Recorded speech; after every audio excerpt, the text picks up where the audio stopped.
Hello and welcome to this special segment of Emirates 24/7 exclusively on YouTube with your in-depth look at the week's biggest headlines. I'm Katie Fielder. And I'm Emar Botli. What are the headlines and what do they mean to you? Emirates 24/7 has the answers. A decade ago, the word pirate brought to mind popular books or movies. But in the last few years, piracy and the hijacking of ships have become key security threats faced by navies and traders. Important trade routes in the Gulf of Aden and the Indian Ocean have become trouble hotspots, with almost 450 pirate attacks on ships in 2010. This year has already seen 14 more hijackings. Now, in an effort to tackle piracy, the UAE is all set to host a global anti-piracy conference. So just what does piracy cost the UAE annually? And what are some of the biggest challenges faced by authorities dealing with the problem? Priyanka Dash finds out. Drama on the high seas as UAE Special Armed Forces stormed the MV Arilla, a UAE-bound ship hijacked by Somali pirates off the Oman coast. But while this operation was successful, piracy remains one of the biggest threats to naval security. Just the last 4 months have seen 14 hijacks, 119 attacks or attempted hijacks, and 7 crew members dead. Grim statistics that drive home the danger of navigating the world's most popular trade routes. Part of the problem is, of course, is the amount of shipping that goes through the Gulf of Aden. And it affects the entire world because it's part of the supply chain network. Piracy is big business, but information about the money involved is very difficult to come by. How much ransom was paid to the pirates to free hostages? What were the losses incurred by ship owners? Well, experts say the figures involved are astronomical, even talking about a parallel pirates economy or a pirate stock exchange. Well, this is actually part of the big mystery, and you have a lot of people out there now working on these, how much money is really out there. We know how many, for example, how many sailors have been captured, how many vessels are being held. We know about how much ransom money has been given. Where that ransom money goes and how it's invested or played with is a bit of a mystery. There is a lot of money out there and it demands a rigorous review. Studies show that piracy costs the world as much as $12 billion a year, but experts believe the actual figure could be much higher. There is a pirate stock market where shares are traded and so on in a very quite different way. The point is that there is a pirate economy and it is growing, and that needs to be understood better so that we're able to stop it. What makes the UAE more vulnerable is its geographical location and the volume of marine trade that takes place. Every ship or dhow that leaves the country must pass through dangerous water navigated by pirates. Add to that its trade ties with Somalia itself. All these dhows anchored at the creek make monthly trips to Somalia. For years, the Dubai Creek has been the heart of trade and commerce in the Emirate. Today, dhows play a more supporting role in the trade of the city, but even then they find themselves being targeted by Somali pirates. In fact, many dhow owners are now refusing to accept routes that take them to the country. But while security is tightened and trade routes possibly altered, the biggest problem in tackling piracy is the lack of stringent laws. Most hijackings take place in international waters, and with the lack of a uniform set of rules to try pirates, many just get away. Unfortunately, many of the navies that are involved have different rules and regulations governing their ability to capture pirates. And also the legal regimes in the home countries are also different as well. So what one set of rules are in Germany may be different than in Holland, or than in the US, or in Kenya, or something like this. So that's complicated matters.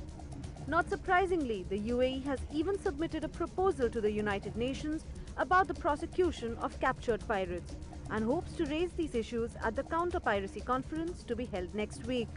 Priyanka Datt, Emirates 24/7. Well, the issues we've just seen will be on the agenda at the upcoming International Maritime Counter-Piracy Conference in Dubai next week.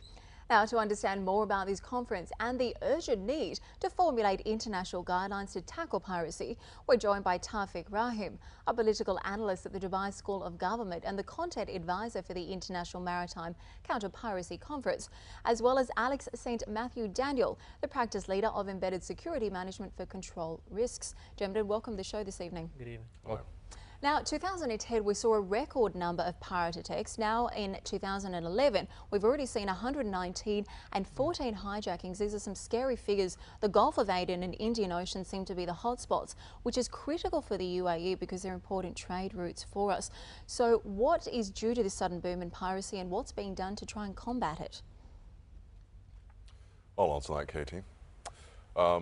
Certainly the increase in piracy is of a great concern. It's a global threat, and certainly within the UAE, looking out towards the Arabian Sea, it's a significant threat to trade and commerce. So where did all this start? Certainly the epicenter of this issue, piracy, is Somalia. 2006, with the invasion of Ethiopia into Somalia, ushered in a new period of instability. Also, another key facet to this was the movement of a notorious gang into Puntland, and I suppose the settling of old rivalries between gangs, which gave them more stability to push out. We've also seen an evolution and adaptation in their strategy and tactics, and a lot of people are talking about motherships.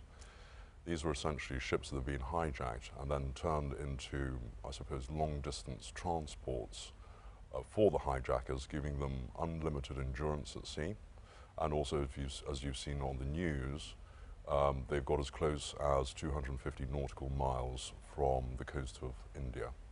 That is considerable, and now extends the war risk zone to an area twice the size of Europe. So extending up from Tanzania, so at the top of Madagascar, to the west, up to the Red Sea, across to Muscat, and then down past the tip of India. So in terms of security then, I mean, what are you advising your clients and traders to do in terms of keeping themselves safe, considering how wide the area covered by the pirates is right now? In terms of security against this particular threat, that is a multifaceted effort. I would say that control risks, our main focus is firstly educating our clients. The second facet is dealing with the symptoms, so dealing with the actual attacks. Now, a lot of that is in the preparation for that, so the risk management before a passage through a war risk zone, the preparation by the master and their crew. And I think probably a good example of that would be the attack that was noted in the press on MV Arilla, 350 nautical miles south of Oman in April.